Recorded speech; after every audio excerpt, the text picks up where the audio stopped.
Ji viewers and part two students, क्या हाल है आपके? ठीक है। उम्मीद है कि आपको जो हमने एपिसोड 1 बनाई थी कॉमन एरर्स की पार्ट 2 के हवाले से वो आपको पसंद आई होगी और आपने उससे कुछ इस्तेफादा भी हासिल किया होगा। आज एपिसोड 2 कॉमन एरर्स की बना रहा हूँ। इंशाल्लाह आपको समझ आएगी। सब्सक्राइब ज़रूर करिए, शेयर करिए और बेल आइकन दबाइए ताकि आपको ये एपिसोड्स इस तरह की जो है वो मिलती रहें। तो चलते हैं हम अपने सेंटेंसेस की तरफ।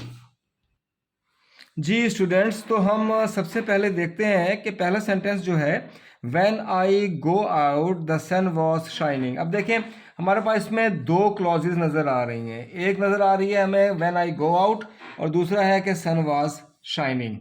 अगर हमारे पास आप गौर से देखें तो हमारे पास जो ये क्लॉज है ये पास्ट टेंस की है, तो इसके लिहाज से हम यहाँ पर भी जो है वो पास्ट टेंस का इस्तेमाल करेंगे।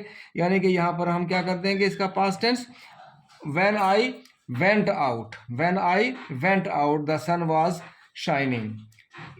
दूसरा सेंटेंस देखें कि when I leave Murray I shall write to you बनेगा। ये क्यों I write to you? मैंने आपको पिछली भी जो एपिसोड नंबर 1 था उसके अंदर मैंने बताया था कि डबल फ्यूचर टेंस उर्दू में तो हो सकते हैं लेकिन डबल फ्यूचर टेंस इंग्लिश में नहीं हो सकते हैं। एक आपका जो है वो क्लॉज बनेगी प्रेजेंट टेंस की, तो दूसरी जो है वो आपकी फ्यूचर की बनेगी, या पहली जो है वो फ्यूचर की बनेगी और दूसरी जो है वो प्रेजेंट की रहेगी। तो यहाँ पर मैंने भी आपको बता दिया है कि यहाँ पर हम शेल का इस्तेमाल करेंगे। आई के साथ शेल का इस्तेमाल किया जाता है, तो when I leave Murree I shall write to you. Number 3 में आते हैं बाय नेक्स्ट में। बाय नेक्स्ट जो है ये सिग्नल वर्ड है जनाब, फ्यूचर परफेक्ट टेंस का है ये। तो फ्यूचर परफेक्ट टेंस में क्या इस्तेमाल करते हैं? विल हैव और शैल हैव प्लस हम थर्ड फॉर्म इस्तेमाल करते हैं। तो बाय नेक्स्ट में you will have written, you will have written this book. किसकी वजह से? बाय नेक्स्ट सिग्नल वर्ड की वजह से। नंबर 4 में आए कि if you work hard you pass. Conditional sentences यहाँ पर मैंने आपको ये दिए हैं तीनों के तीनों। तो देखते हैं कि प्रेजेंट टेंस का जो कंडीशनल सेंटेंस है उसके अंदर हम सेम वही इस्तेमाल करेंगे, यानी कि एक फ्यूचर और एक प्रेजेंट। तो चूंकि हम यहाँ पर फ्यूचर इस्तेमाल करेंगे ये ब्रैकेट के अंदर दिया हुआ है, यानी कि रिक्वायर्ड है कि इसकी हम करेक्शन करें। तो if you work hard you will pass, ये बड़ा आसान होते हैं कंडीशनल सेंटेंस करना।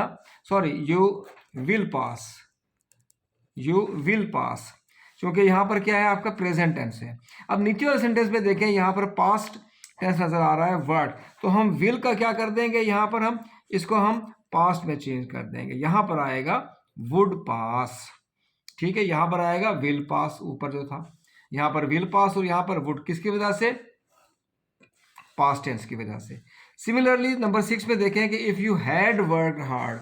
अब ये परफेक्ट टेंस है, पास्ट परफेक्ट है, तो इसको भी हमने फ्यूचर का परफेक्ट टेंस बनाना है। तो क्या बन जाएगा? You would have, you would have और पास्ड, क्योंकि हैज़ हैव और हैड मैं आपको बता चुका हूँ कई दफ़ा और मैं अपने स्टूडेंट्स को बताता हूँ कि हैज़ हैव और हैड कभी खाली नहीं आते, हमेशा अपने साथ तीसरी फॉर्म लेकर आते हैं।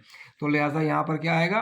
पास। मैंने बताया था क्लास में कि दो बच्चियाँ मेरे पास पढ़ती थी, तो उन्होंने बड़ा अच्छा एक फार्मूला बताया कि जी उनके मास्टर साहब किसी गाँव की थी, वो कहते थे कि हैज़ हैव और हैड कभी खाली नहीं आते, हमेशा अपने साथ तीसरी फॉर्म लेके आते हैं।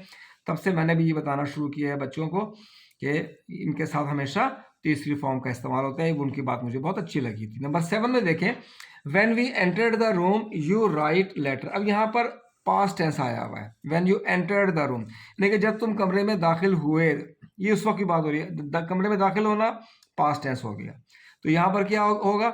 यू उस वक्त जब देखा तो क्या हो रहा था काम? You were writing letter, you were writing letter, कि तुम खत लिख रहे थे।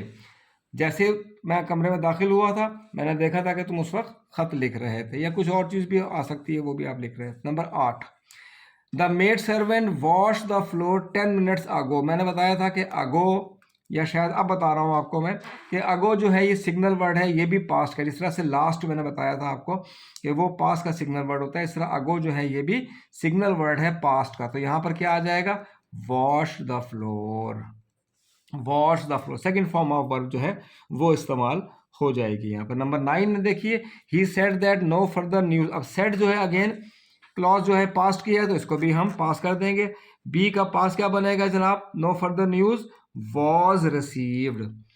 ठीक है जी, बी का हम पास क्या बनाएंगे, वॉज बनाएंगे। यहाँ पर क्या आ जाएगा, was received. And the last one, he does nothing but play. अब डज यहाँ पर जो है वो एज ए वर्ब इस्तेमाल हुआ है, एज ए वर्ब इस्तेमाल हुआ है, क्योंकि ही के साथ हम जो है वो एस और एस इस्तेमाल करते हैं ताकि वर्ब जो है वो सिंगुलर हो जाए। तो जब यहाँ पर जो है वो बतौर वर्ब के सिंगुलर वर्ब इस्तेमाल हुआ है, तो इसी लिहाज से हम यहाँ पर भी जो है वो क्या करेंगे, इसको हम सिंगुलर वर्ब कर देंगे, यानी कि हम यहाँ पर क्या कर देंगे, pledge. He does nothing but pledge. ठीक होगी बात ये।